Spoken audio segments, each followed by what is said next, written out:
നാടിനെ നടുക്കിയ പൊള്ളാച്ചി കൂട്ടബലാത്സംഗ കേസിൽ 9 പ്രതികൾക്കും മരണം വരെ ജീവപര്യന്തം ശിക്ഷ വിധിച്ച് കോയമ്പത്തൂർ മഹിളാ കോടതി. ഇരകളായ 8 യുവതികൾക്ക് 85 ലക്ഷം രൂപ നഷ്ടപരിഹാരം നൽകാനും കോടതി വിധിച്ചു. ജഡ്ജി ആർ നന്ദിനി ദേവിയാണ് കേസിൽ വിധി പറഞ്ഞത്. പൊള്ളാച്ചി സ്വദേശിയായ കോളേജ് വിദ്യാർത്ഥിനിയുടെ വെളിപ്പെടുത്തലോടെയാണ് ഞെട്ടിക്കുന്ന പീഡന പരമ്പര പുറം ലോകം അറിഞ്ഞത്.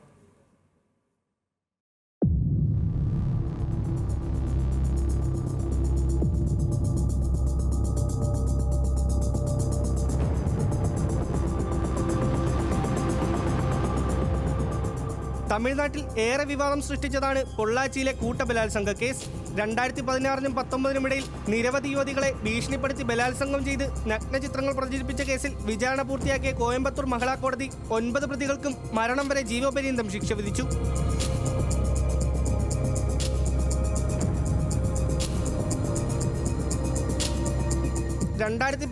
നടന്ന സംഭവം ദേശീയ തലത്തിൽ ശ്രദ്ധ നേടിയിരുന്നു.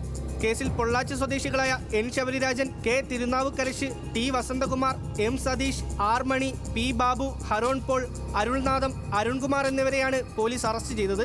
പൊള്ളാച്ചിയിലും പരിസര പ്രദേശങ്ങളിലുമുള്ള നിരവധി വിദ്യാർത്ഥിനികളെയും യുവതികളെയും പ്രതികൾ ചൂഷണം ചെയ്യുകയും വീഡിയോ ദൃശ്യങ്ങൾ പ്രചരിപ്പിക്കുകയും ചെയ്തു. തട്ടിക്കൊണ്ടുപോയി ബലാത്സംഗം ചെയ്യപ്പെട്ട 19-കാരിയായി കോളേജ് വിദ്യാർത്ഥിനി അതിക്രമത്തെക്കുറിച്ച് വീട്ടുകാരോട് പറഞ്ഞതോടെയാണ് ഞെട്ടിക്കുന്ന വിവരങ്ങൾ പുറത്തു വന്നത്.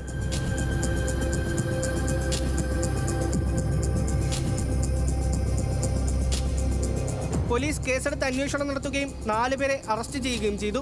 തുടർന്ന് പ്രതികളുടെ മൊബൈൽ ഫോണും ലാപ്ടോപ്പും പരിശോധിച്ചപ്പോൾ നിരവധി പെൺകുട്ടികളുടെ വീഡിയോ ദൃശ്യങ്ങൾ കണ്ടെത്തി.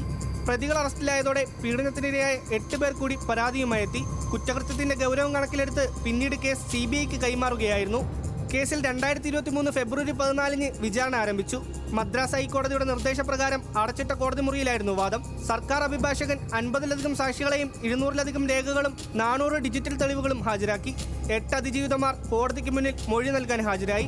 പ്രതികൾ തങ്ങളുടെ പ്രായവും മാതാപിതാക്കളുടെ വാർദ്ധക്യവും ചൂണ്ടിക്കാട്ടി ദയ ആവശ്യപ്പെട്ടെങ്കിലും സ്ത്രീകൾക്കെതിരായ കൊടും കുറ്റകൃത്യങ്ങൾ ഉൾപ്പെട്ട വളരെ അപൂർവമായ കേസാണിതെന്ന് വാദിച്ച പ്രോസിക്യൂഷൻ പരമാവധി ശിക്ഷ ആവശ്യപ്പെട്ടു. News desk, news Malayalam.